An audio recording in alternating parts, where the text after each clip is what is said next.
जो लोग अपने हाथों पर लाल धागा लेकर पैदा होते हैं वे अक्सर आत्मिक साथी होते हैं। बिना शब्दों की आवश्यकता के एक दूसरे को समझ सकते हैं।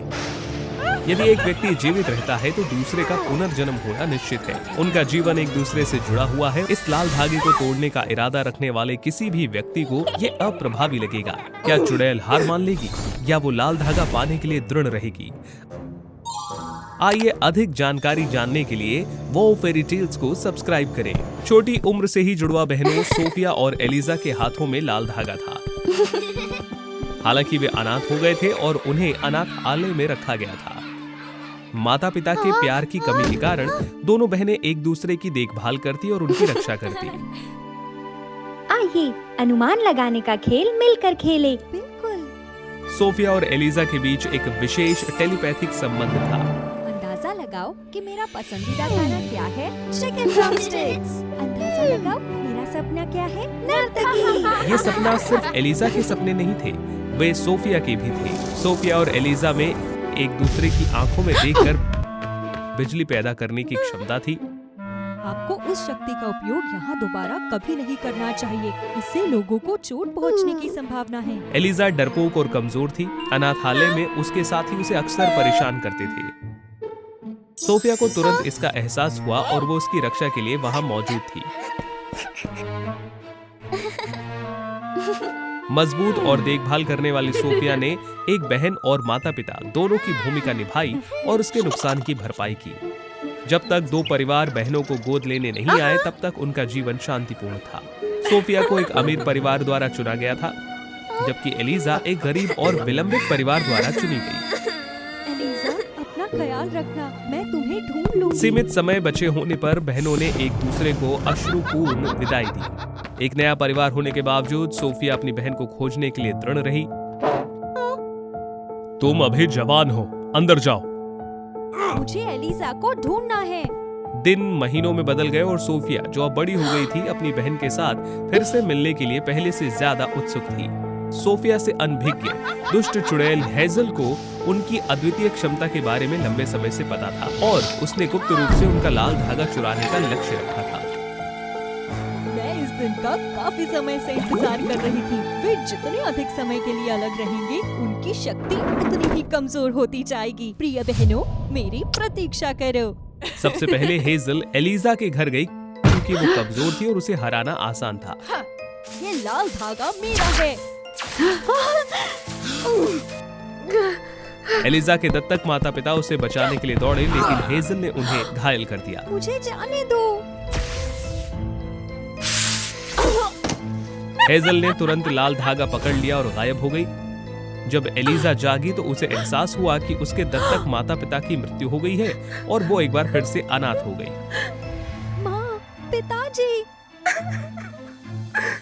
अब मुझे केवल सोफिया का लाल धागा प्राप्त करना है और मैं अपनी जुड़वा बहन को पुनर्जीवित कर सकूंगी। चलो भी सोफिया, जल्दी करो। हेजल ने इंतजार किया और इंतजार किया, लेकिन सोफिया को नहीं देखा। वो अभी तक नहीं आई। कितना बेकार धागा है। सोफिया की ओर से अचानक उसका अपनी बहन से संबंध टूट गया। पहले वे एक दूसरे की उपस्थिति को आसानी से महसूस कर सकती थी। सोफिया ने अपनी बहन के बारे में जानकारी जुटाने की कोशिश करते हुए अपना काम जारी रखा।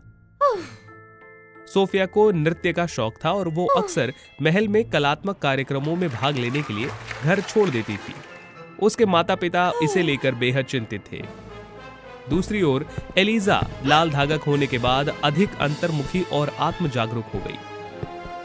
मैं सोफिया को कैसे बता सकती हूँ कि मैं कहाँ रहती हूँ?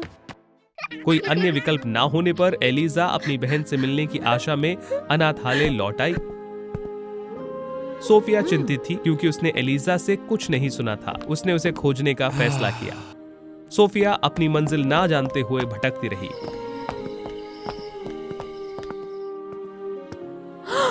परिचित अनाथालय को पाकर वो चौंक गई। मैं यहाँ कैसे पहुँची? लेकिन जब सोफिया ने एलिजा को देखा तो वो समझ गई। दोनों बहनों के दिल हमेशा एक दूसरे की ओर खिंचे रहते थे, कभी अलग नहीं होते थे। मैंने तुम्हें ढूंढ लिया एलिजा। हेजल ने मेरा लाल धागा ले लिया और मेरे दत्तक माता पिता को नुकसान पहुंचाया। अब लाल धागे के बिना मैं बहुत असहाय महसूस करती हूँ। चलो भूमिकाएं बदल लेते हैं। मैं तुम्हारा लाल धागा ढूंढने में तुम्हारी मदद करूंगी। हाँ? तुम घर पर रहो और हमारे माता पिता की देखभाल करो और मैं तुम्हारे घर पर जाती हूँ। उसके बाद हम फिर से एक हो जाएंगे। एलिजा पैचवर्क ड्रेस में अपनी बहन के घर लौट आई। सोफिया, तुम इतने दिनों से कहाँ थी? हम बहुत चिंतित थे। एलिजा अपने दत्तक माता पिता से मिले ध्यान से प्रभावित हुई। उसे कई सुंदर पोशाकें मिली और स्वादिष्ट भोजन का आनंद लिया। एलिजा ने अपने माता पिता की देखभाल की, जिससे उन्हें गर्व हुआ। दूसरी ओर सोफिया ने सोचा कि हेजल के स्थान को कैसे खोजा जाए। ये लाल धागा एक धोखा है। सोफिया को एहसास हुआ कि हेजल उसे पहचान नहीं सकी क्योंकि वो उसकी जुड़वा बहन होने का नाटक कर रही थी। कृपया मुझे छोड़ दो और यदि आप इसे मुझे वापस करने के लिए सहमत है तो मैं अपनी बहन को यहाँ फुसलाकर लाल धागा आपको सौंप दूंगी। मैं तुम्हारी बातों पर इतनी आसानी से भरोसा नहीं कर सकती। आपको ये मुझे साबित करना होगा। मैं इसे कैसे साबित कर सकती हूँ? यहाँ मेरी जुड़वा बहन का अच्छे से ख्याल रखना। सोफिया तब हैरान रह गई जब उसे एहसास हुआ कि हेजल की जुड़वा बहन सिर्फ एक बेजान शरीर थी। यदि एलिजा होती तो वो डर जाती और भाग जाती। दूसरी ओर सोफिया लाश के साथ खेलती रही, जिससे हेजल को बहुत आश्चर्य हुआ। जैसे ही सोफिया ने बेजान शरीर की देखभाल करने का नाटक किया, उसने सावधानी से लाल धागे के स्थान की खोज की। शाबाश एलिजा, अब तुम मेरे प्रति अपनी वफादारी साबित करने के लिए एक परीक्षा से गुजरोगी। सोफिया समझ गई कि इस परीक्षण के लिए सहमत होने से हेजल को उसे नियंत्रित करने की अनुमति मिल जाएगी। मुझे आपका नौकर बनने से पहले एक दिन की छुट्टी चाहिए। बहुत अच्छे, कल मिलते हैं।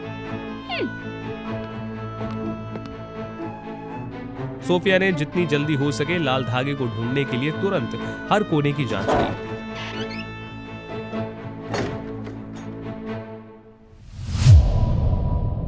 जब सोफिया को ताबूत के नीचे लाल धागा पड़ा मिला तो वो हैरान रह गई। लाल धागा ऐसे चमक रहा था मानो उसे उसका प्रतिरूप मिल गया। तो मेरा संदेश सही था। तुम सोफिया हो, एलिजा नहीं।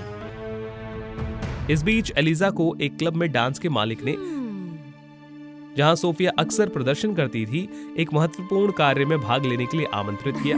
हालांकि एलिजा को नृत्य करना पसंद था, लेकिन उसे अपने माता पिता की देखभाल भी करनी थी और वो सोफिया नहीं थी और इसीलिए वो उनकी तरह नृत्य नहीं कर सकी। आगे बढ़ो।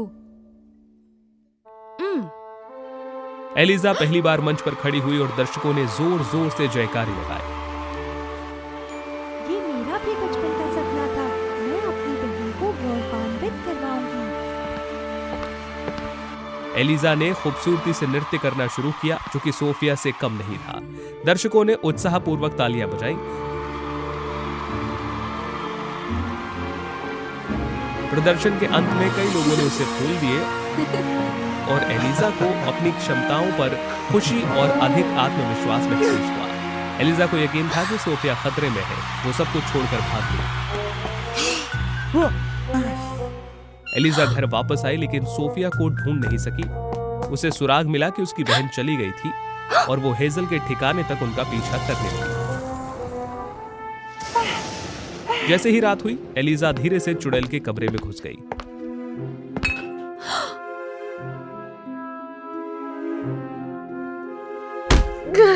हेजल बहुत खुश थी क्योंकि उसने आखिरकार दोनों बहनों को पकड़ लिया था। हेजल ने दोनों बहनों को वापस उनके असली रूप में बदल दिया। क्या तुमने सोचा था कि तुम सिर्फ एक हेयर स्टाइल से मुझे धोखा दे सकती हो? कितनी गधी हो तुम। अब दोनों लाल धागों के साथ मेरी जुड़वा बहन जल्दी से पुनर्जीवित हो जाएगी।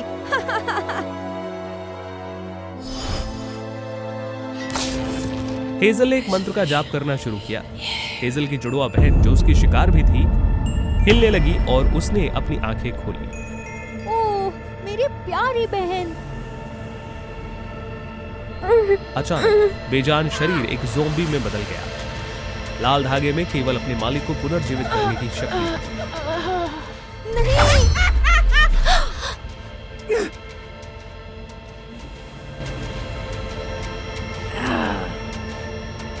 ज़ोंबीज़ ने सोफिया और एलिजा पर हमला करना शुरू किया।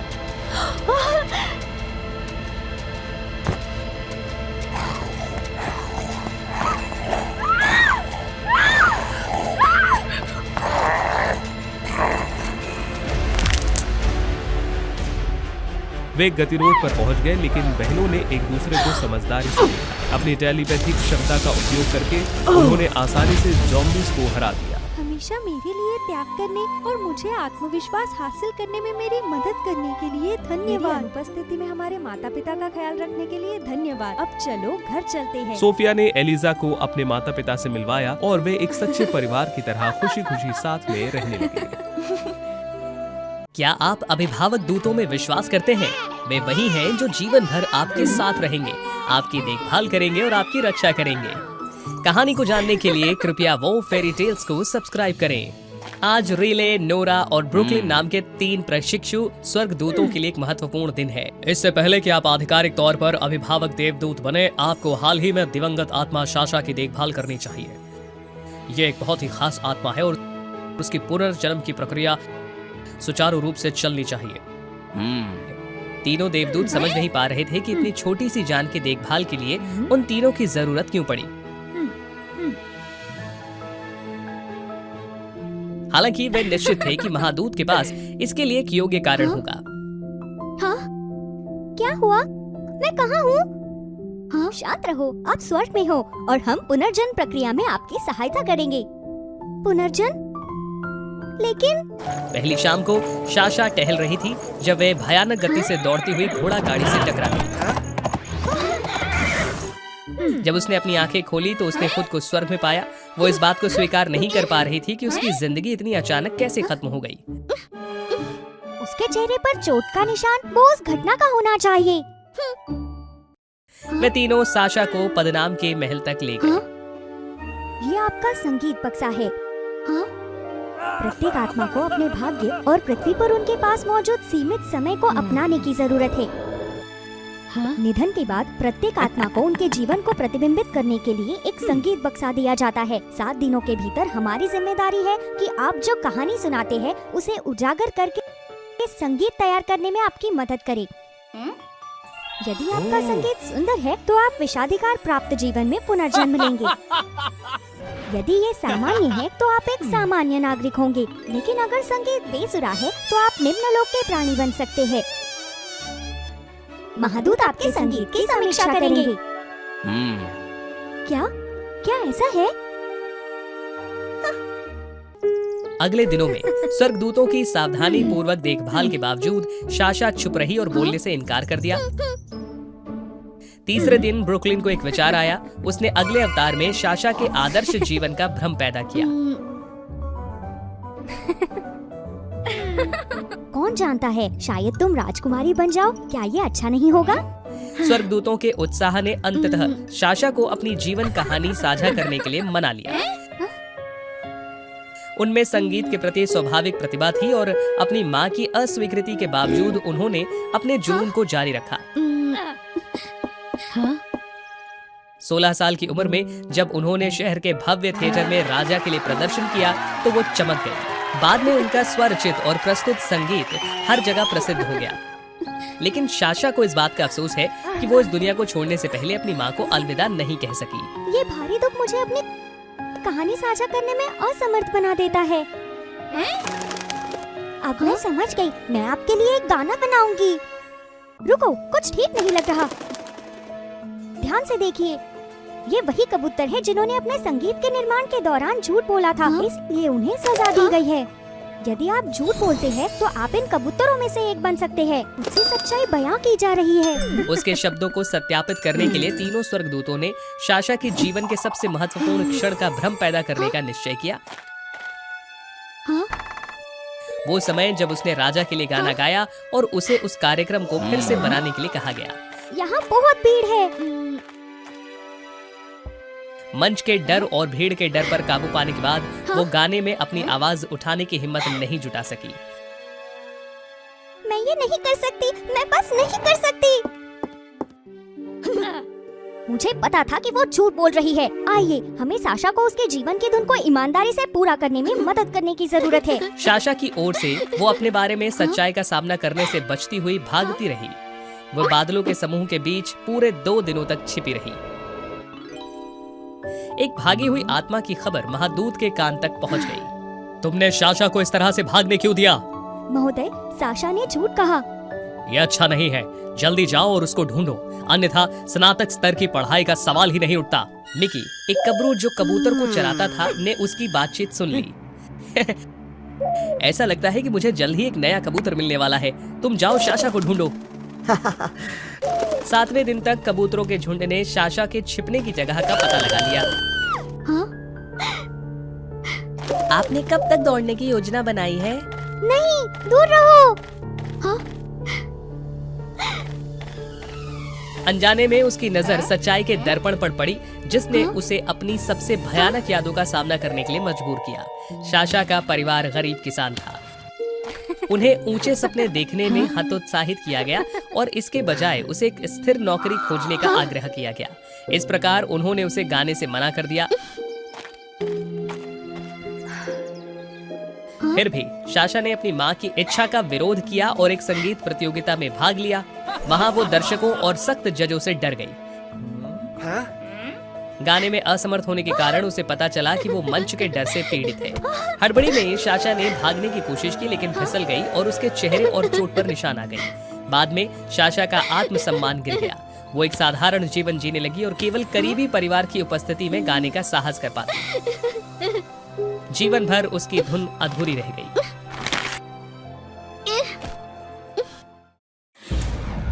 इस दर्पण के लिए धन्यवाद। मैंने तुम्हारे बारे में सच्चाई जान ली है। अब से तुम मेरे कबूतर के झुंड में रहोगी। मिकी का आंख मूंदकर अनुसरण करते हुए साशा ने अपने पिछले जीवन की सारी यादें खो दी। स्वर्गदूतों की तिकड़ी ने हर जगह साशा की व्यर्थ खोज की। आखिरकार शायद हम कभी स्नातक नहीं हो पाएंगे।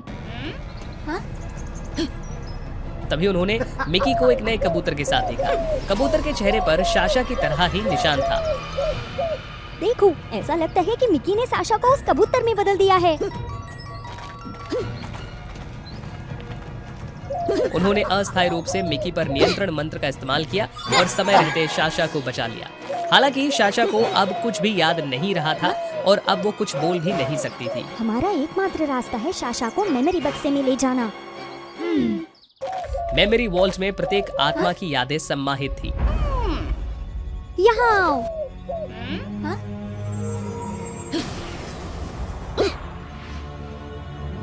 तीनों देवदूत एक अंतहीन शून्य में उड़ गए। उन्होंने बड़ी मेहनत से साशा की यादों के टूटे हुए टुकड़ों को इकट्ठा किया और उन्हें जोड़कर एक पूरी पेंटिंग बना दी। हालांकि 3 उज्जवल टुकड़े स्वचालित रूप से रिले, ब्रुकलिन और नोरा के हाथों में चले गए। ऐसा लगता था कि मानो ये यादें केवल उन्हीं के लिए थी और वे अतीत के भ्रम में डूब गए थे। एक क्षण में जब साशा को गायन प्रतियोगिता में अस्वीकार कर दिया गया तो वो एक पार्क में गई और अकेले गाना गाया। साशा को यह पता नहीं था कि उसकी सुखदायक धुन ने एक अपाहिज लड़की को उसके अंतिम दिन में सांत्वना दी थी। अपनी प्रतिभा की कमी को लेकर अपनी मां से झगड़े के बाद साशा की नजर एक छोड़ी गई बिल्ली पर पड़ी और उसने उसे गोद में ले लिया। वो प्रतिदिन बिल्ली की देखभाल करती और उसके लिए गाती। बिल्ली बीमार पड़ गई और मर गई, जिससे साशा को बहुत दुख हुआ। साशा ने एक बार एक दुखी परिवार के परेशान बच्चे की मदद की। वो रोजाना बच्चे से मिलने जाती और खुशी देने के लिए गाना गाती थी, लेकिन बच्चा अप्रत्याशित रूप से गायब हो गया। तब से साशा दोस्त बनाने से कतराने लगी और आत्म संशय में रहने लगी। तो हम वही लोग हैं जिनकी साशा ने अतीत में मदद की थी। अपने पिछले जन्म में तीनों के निधन के बाद वे अपनी शुद्ध और पुण्य आत्माओं के कारण देवदूत बन गए। फिर भी वे साशा को भूल गए, जिसने उनके अंतिम क्षणों में अपने गायन से उन्हें सांत्वना दी थी। यही असली कारण था कि महादूत चाहते थे कि वे साशा की देखभाल करें। साशा ने अपनी यादें वापस पा ली और अपने पूर्ण स्वरूप में लौट आए। मैं सचमुच माफी चाहती हूँ सबसे। मैंने जो निरर्थक जीवन जिया है उस पर हमेशा मेरा बोझ रहा है, जिसने मुझे सच्चाई का सामना करने में असमर्थ बना दिया। हाँ, लेकिन आपकी आवाज ने हमें उन काले दिनों से बाहर निकाला है। ये आपका उपहार है, सिर्फ खुद पर विश्वास रखो। अंततः वे साशा के जीवन पर आधारित उत्तम धुन तैयार करने में सफल रहे। अब मैं तैयार हूँ, कृपया मेरी बात सुने। हालांकि बीच में ही संगीत अचानक बंद हो गया।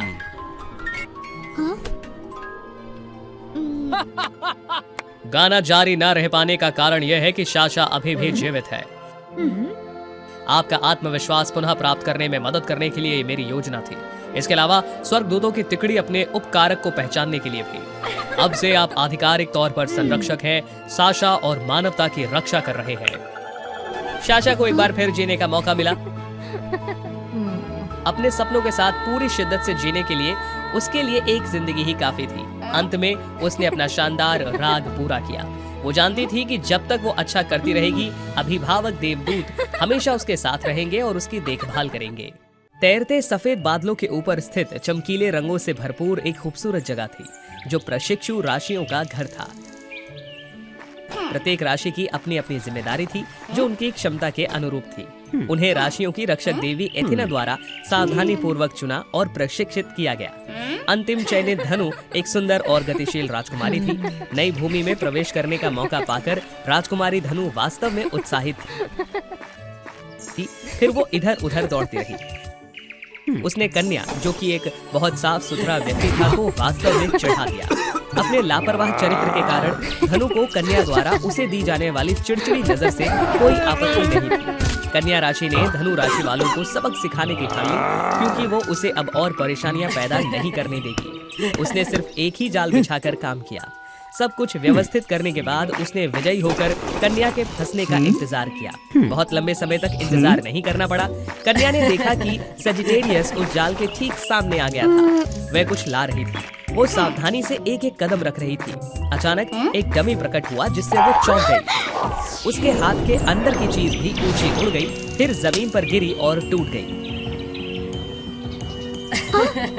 आप क्या कर रहे हो? ये इंद्रधनुषी गेंद है, जो अगले 10 वर्षों में राशि चक्र भूमि पर रंग लाएगी। क्या आप गेंद क्यों ले सकते हैं? इसे लेने की जिम्मेदारी मेरी है। क्या ऐसा नहीं था कि तुम वहाँ नहीं गए थे? मैं बहुत समय से आपकी प्रतीक्षा कर रही थी और देवी को बहुत जरूरी काम था, इसलिए मुझे इसे आपके लिए ले जाना पड़ा। क्योंकि मैंने तुम्हें डराने के लिए उस जाल के बारे में अध्ययन करने में समय लिया, इसीलिए मैं भूल गया कि मुझे देवी का स्वागत करना है। यदि कोई गेंद नहीं है तो राशि चक्र भूमि का कोई भी रंग नहीं होगा। ये सब तुम्हारी गलती है। तुम खुद जाकर देवी एथना को समझाओ। रुकिए, क्या ऐसा नहीं है कि आप संदेशवाहक हैं? आपकी गति के कारण मुझे सूचित करने में थोड़ा समय लगा। आपने बिना अनुमति के दूसरे की जिम्मेदारी क्यों ली?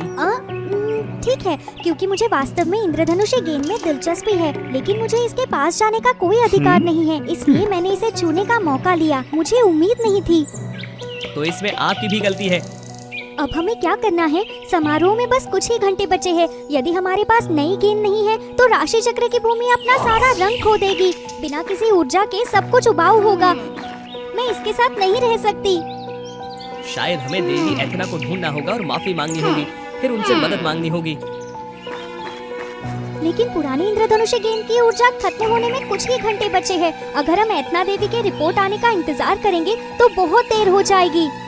तो क्या आपके पास कोई बेहतर विचार है? या हम इंद्रधनुष भूमि पर जाकर इंद्रधनुषी देवी से एक और गेंद मांगेंगे। वो दयालु और सौम्य हैं। वो निश्चित रूप से इसे स्वीकार करेंगी। कोई अन्य विकल्प न होने पर कन्या को धनु राशि का मार्ग अपनाना पड़ा। रास्ते में वे उन कारणों पर झगड़ना नहीं भूले जिनके कारण यह स्थिति उत्पन्न हुई। मैं अब आपसे बात नहीं करूंगी, बस मेरे पीछे आओ और धूल खाओ। मैं पहले वहाँ जाऊंगी। फिर धनु की गति तेज हो गई। थोड़ी देर बाद चट्टान ठीक सामने आ गई, जिससे धनु रुकने में असमर्थ हो गया।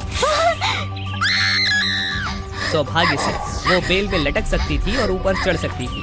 तब कन्या राशि धनु की मदद करने के लिए समय पर प्रकट हुई। क्या आप ठीक है? आपका हाथ घायल हो गया है। आप सावधान क्यों नहीं रहते? मुझे आपकी मदद करने दीजिए। तब कन्या ने धनु को उसके घाव को संभालने में मदद की। कन्या की सौम्यता और दयालुता ने धनु को उसे अलग नजरिए से देखने पर मजबूर किया। जब सब कुछ हो गया तो उन्हें एहसास हुआ कि उनके सामने की भूमि वो है जहाँ वे जाना चाहते हैं, इंद्रधनुषीय भूमि। हम वहाँ कैसे पहुँच सकते हैं? या मुझे गति पकड़ने दो और फिर वहाँ कूद जाओ। क्या तुम पागल हो? अपनी काबिलियत से आप शायद आधे रास्ते तक पहुंचकर गिर जाएंगे। उसी समय कन्या ने देखा कि इंद्रधनुषीय भूमि के पार एक झरना है जो लगातार नीचे की ओर बह रहा है। मेरे पास एक रास्ता है। कुछ समय तक काम करने के बाद कन्या ने ओनेगर का एक सरल रूप बनाया। ठीक है, इसे यहीं पकड़ो और फिर इसे जोर से खींचना। धनु की शक्ति के साथ ही एक बड़ी चट्टान सीधे झरने में जा गिरी। पानी उछला और सूर्य की रोशनी के साथ उसने तुरंत चट्टान को पार करते हुए इंद्रधनुष बनाया। अब दोनों अंततः सुरक्षित रूप से इंद्रधनुष भूमि तक पहुंच सके। ये सोचकर कि सब कुछ ठीक है, लेकिन जब वे इंद्रधनुष देवी को खोजने गए तो उन्हें बताया गया कि वो चली गई है और अगली सुबह वापस आएंगी। शायद हमें वापस आकर देवी एथेना से माफी मांगनी चाहिए। हमें वहाँ पहुँचने के लिए कई प्रयास करने पड़े। हम बिना कुछ लिए वापस नहीं आएंगे। क्या आपको यकीन है? मुझे यकीन है। बाद में मैंने अपनी आंखों से देखा, एक गेंद यहाँ लाई गई थी। मेरा मतलब है, क्या ये ठीक है जब हम वो गेंद चुराते हैं? क्या आप सचमुच राशि चक्र भूमि को बचाना चाहते हैं? सब कुछ हो जाने के बाद हम यहाँ वापस आएंगे और माफी मांगेंगे। हमारा समय बर्बाद मत करो और जल्दी से इसे ले लो। मैं नजर रखूंगी और उनका ध्यान भटकाऊंगी। हालांकि ये जानते हुए भी कि ये सही नहीं है, कन्या राशि को राशि चक्र की भूमि को बचाने के लिए धनु की बात सुननी पड़ी। गेंद को अपने सामने देखकर कन्या ने उसे गिराने के लिए अपना पूरा साहस जुटाया। हालांकि जैसे ही उसने इसे नीचे उतारा, पूरा महल अचानक हिल गया। ये समझकर कि कोई है जिसने इंद्रधनुषीय गेंद चुरा ली है, सभी लोग तुरंत चोर को पकड़ने के लिए वहाँ आ गए। कन्या, जल्दी से मेरी पीठ पर चढ़ जाओ। धनु ने शीघ्र ही कन्या राशि को अपने साथ ले लिया और भाग गया। जब वे पकड़ने ही वाले थे तो एक डमी सामने आई और उसने पहरेदारों को डरा दिया, जिससे वे चौंक गए और नीचे गिर गए। सचमुच ये काम करता है। प्रतीक्षा करते समय पता चला कि धनु ने पकड़े जाने की स्थिति में कन्या की शरारत का अनुकरण किया। अविश्वसनीय। इस बीच उस डमी को बनाने में मुझे लगभग 1 दिन लग गया। आपको बस कुछ मिनट चाहिए। तुम शरारतों में माहिर हो धनु। आप मुझे बहुत अधिक श्रेय देते हैं। अरे नहीं, हमें जल्दी करनी होगी। सूर्यास्त हो रहा है। सूर्य के प्रकाश के बिना इंद्रधनुष गायब हो जाएगा। मुझ पर विश्वास करो। धनु ने भागने के लिए अपनी सारी शक्ति का प्रयोग किया। इंद्रधनुष के करीब आकर धनु न केवल रुका बल्कि तेजी से आगे बढ़ा। नहीं नहीं नहीं, आप क्या करना चाहती हैं? धनु ने लुप्त होते जा रहे इंद्रधनुष के पार दौड़ने के लिए अपनी सारी शक्ति लगा दी। आखिरी धूप भी गायब हो गई और इंद्रधनुष भी उसी हिसाब से गायब हो गया। धनु राशि वाले किनारे से आगे की ओर लक्ष्य करते हुए ऊपर की ओर दौड़े। हालांकि जैसे ही वो चट्टान तक पहुंची, वो फिसल गई, जिससे दोनों चट्टानों से बाहर गिर गए। उनका अंत ऐसा ही होना था, लेकिन अचानक एक सफेद बादल धीरे से उनकी ओर आया। वो इंद्रधनुषीय देवी थी। वो उन दोनों को बचाने के लिए सही समय पर वापस आ सकती थी। बचने का कोई और रास्ता न होने पर दोनों को माफी मांगनी पड़ी। क्या आप जानते हैं कि आप सभी गलत थे? मिशन को भूलने और सभी परेशानियों का कारण बनने में सारी गलती मेरी है। कृपया धनु को दोष ना दे। दूसरों का मिशन लेना और कन्या को गलत काम करने के लिए उकसाना मेरी गलती है, लेकिन अब ये महत्वपूर्ण नहीं है। मेरी देवी, कृपया राशि चक्र का रंग न खोने में मदद करे, तब मैं सारी जिम्मेदारियाँ और सजा उठाऊंगी। अचानक देवी जोर से हंसी, जिससे वो अस्पष्ट हो गए। दरअसल मैं कठोर होने में अच्छी नहीं हूँ। आप सभी की अपनी अपनी गलतियाँ हैं, है ना? एथना उन सभी चीजों को जानती थी जो आपने किया था, लेकिन वो आप सभी को सबक सिखाना चाहती थी, इसलिए मैंने आपके लिए इसे और अधिक कठिन बना दिया। ठीक है, अब मेरे पीछे आओ। इंद्रधनुषीय देवी धनु और कन्या को एक छोटे से कमरे में ले गई। अंदर इंद्रधनुषीय गेंदों के ढेर देखकर वे सचमुच आश्चर्यचकित रह गए। हमारे पास इस तरह की बहुत सारी गेंदें हैं, इसलिए जब उनमें से कुछ टूट जाएंगी तो कोई फर्क नहीं पड़ेगा। हालांकि हो सकता है कि वे एक जैसे दिखते हो, लेकिन हर एक का उपयोग अलग अलग होता है। मैं ही एकमात्र व्यक्ति हूँ जो उन्हें अलग कर सकती हूँ।